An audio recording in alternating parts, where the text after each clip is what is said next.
Download the BCSN Plus app today.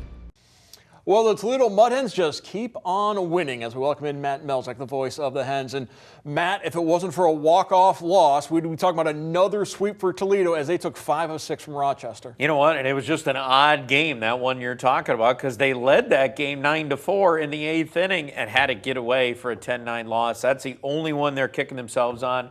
I guarantee you when I talk to Gabe this week, he's probably going to mention that game before anything else. But, hey, a 5-win week on the road, that's not easy to do. I don't care who you're playing. I don't care how they're playing. Doesn't matter. This is a team that going into the week was actually doing close to 500 in the second half in Rochester.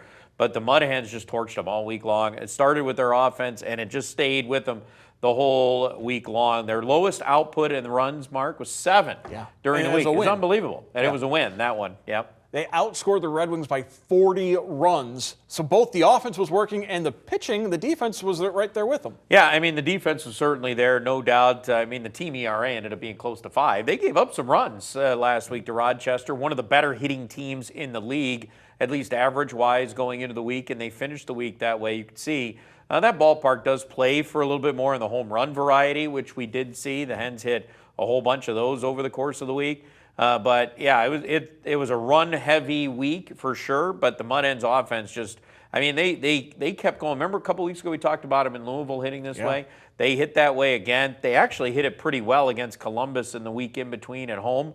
So they're on a good upswing right now, Mark. In the batting average department, they're up to 245 as a team, where they've hovered around 230 a lot during the course of the year. So this month of August, they have really kicked it into high gear. So after taking 5 of 6 from Rochester, the Hens now find themselves in first place in the West. A full game on Indianapolis. But of course, when we're talking about the postseason, it's about where you finish in the overall league. The good news is they did pick up a game on Scranton-Wilkes-Barre. They're 4 back of the Rail Riders, only 1 game back of Syracuse for second place. And guess who plays each other this week? Yeah, very interesting series we're going to be keeping our eye on is Syracuse and Scranton matching up this week. So that's going to be a fun series to keep an eye on while the Mud Hens take on St. Paul, a team they've had success against this year. Last time they saw them a couple weeks back at home, they went 5-1 against them. Hopefully they can do something similar this week. For the Mud Hens, they just got to keep winning. That's the thing. You just got to keep winning and then see how it falls out the rest of the way. You mentioned they played St. Paul just a few weeks ago, but this is a much different Saints team because the Twins made a